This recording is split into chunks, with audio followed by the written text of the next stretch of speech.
Women are carrying the greatest burden in the housing crisis, especially Black women. Welcome back, everyone. I'm Anna Laurel, in for Marcella Lee. I'm Carlo Cicchetto. The report's definition of burden means the woman is spending at least 30 to 50% of her salary on rent. Housing security in the U.S. since the pandemic is on track to become a crisis, and Black women are being affected the most by it.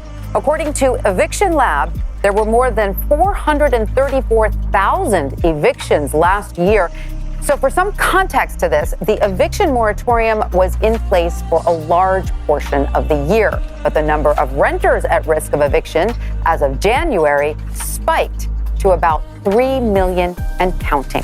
And of those, Black women have the highest average of eviction filed against them at 6.2%, compared to white women at 3.4%. Now that equates to 1 in 4 Black renters living in a place where Black eviction filing rates were almost double than that of their white counterparts. Hello, welcome to Reactions and Reviews. I'm your humble host, Eze. Thank you, and I hope you enjoy the show. Do you understand how a nation is destroyed?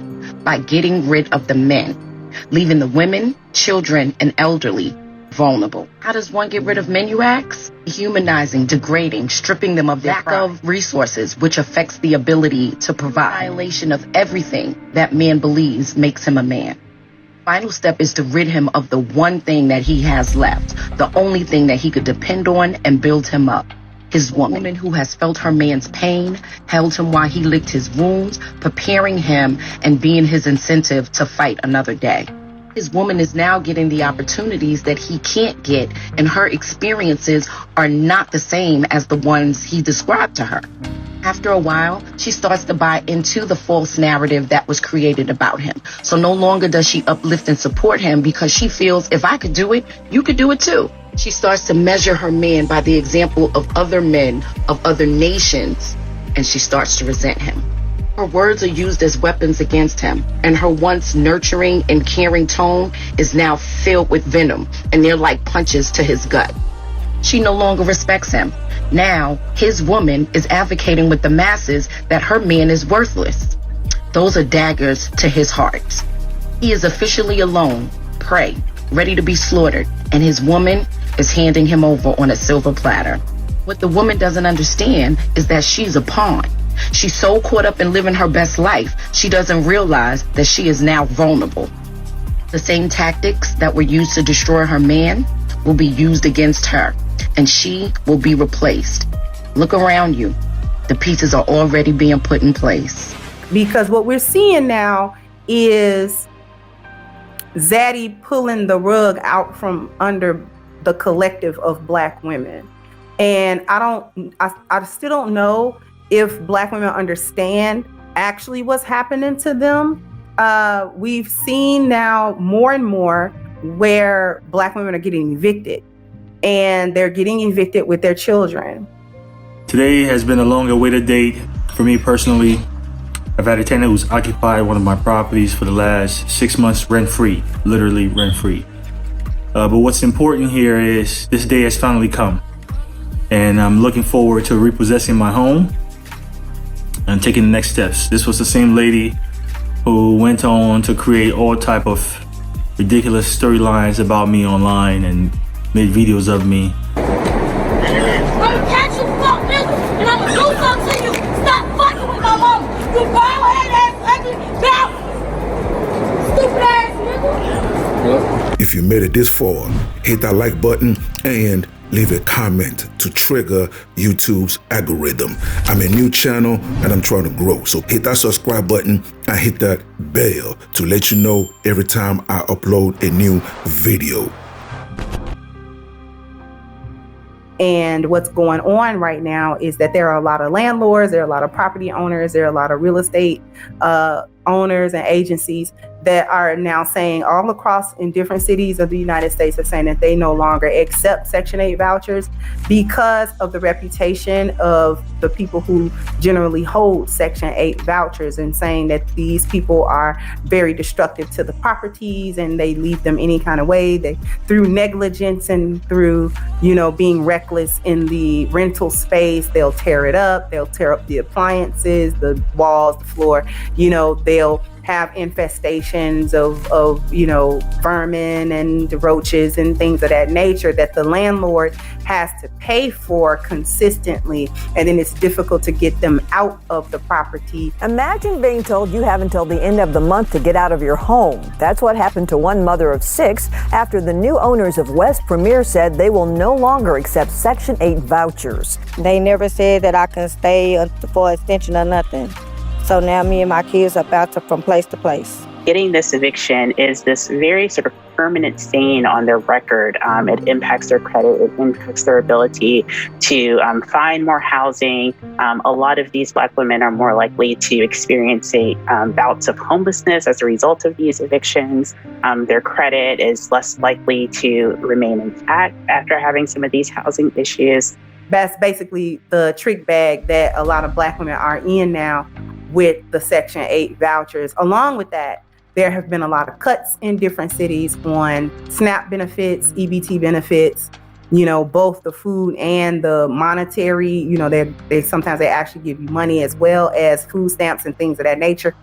And a lot of these governments, a lot of these states are cutting it out, and they're saying that there are no funds for it, that the funds is low. They're blaming the pandemic. They're blaming the downshift in the economy. They're blaming a lot of stuff and saying that the money isn't there anymore to support.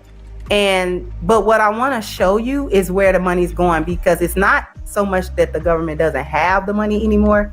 It's just being reallocated. And I'm going to show you a clip to demonstrate where this money's being reallocated to.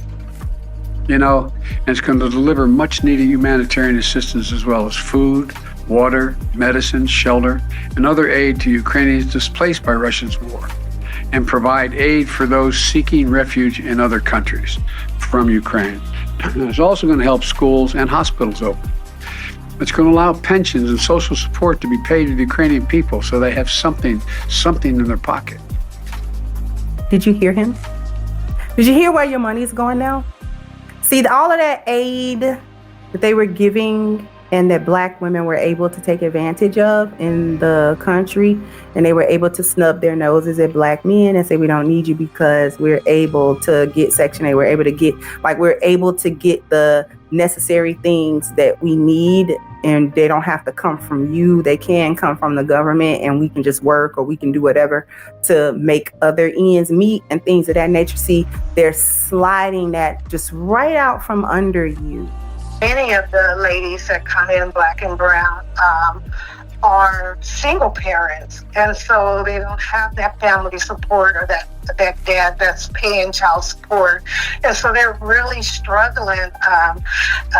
The welfare to work doesn't really provide support if you're working. There's people I know that's struggling. They can't get any public assistance, not Medicare, not food stamps.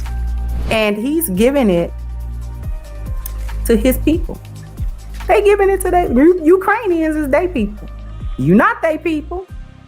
See, you're not even American according to them. See, that's the whole thing. See, according to them, according to Zaddy, only whites can be American. All of the rest of everybody else, you might live here or whatever, but I know you don't call yourself American. Like that mean white. So you, Black woman, you're not American either. You're not his woman. He does not obligated to take care of you. And he's not obligated to do any of that stuff. Doing that stuff served a purpose for him.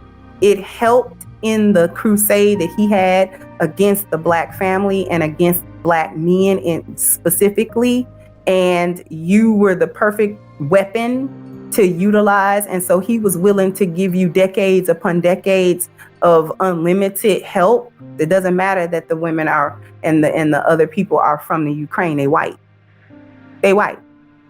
See, they were putting them in the HBCUs on the campuses.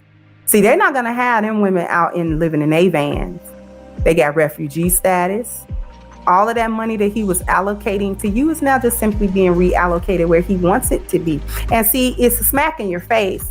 See, his woman gonna be taken care of. I don't care if she did come from across seas, and I don't care if she don't speak English. And I don't care. That's his woman, and he gonna make sure that as long as he's empowered to do so, he gonna take care of her. And I'm sure some of you will say, Eze, why did you make this video? Well, it's simple. I made this video just to illustrate what happens when the man from any group is dehumanized, portrayed as bad, portrayed as lazy, and is removed from the household of his women. This is what will happen. So sisters, this is what's happening right now. It's not a joke. It's not a movie. This is reality for a lot of black women in America. Forget all those high-value men. Forget all those six-figure men. Forget all those fantasy. Get you an average guy that's working, a mechanic, a plumber, a carpenter, an engineer, a truck driver. Brothers that get up in the morning, go to work hard, and come home and provide for their family. That's what Kevin Samuels was trying to get sisters to understand. But a lot of black women hated him for that. So, you ladies that's watching my content, listen to me carefully. Black men are not your enemy. We are not your enemy. You understand what I'm saying? Anyway, do you agree or do you disagree? Either way, leave your comment below so we can get this conversation started. That will wrap it up for today's episode. And thank you for joining me.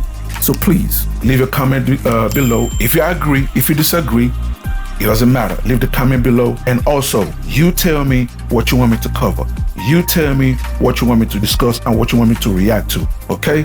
And that's it, ladies and gentlemen. Thank you so much for joining me. And I'll see you on the next episode. Please don't forget to subscribe. Let's rebuild the Black nuclear family. It is needed. Okay? God bless.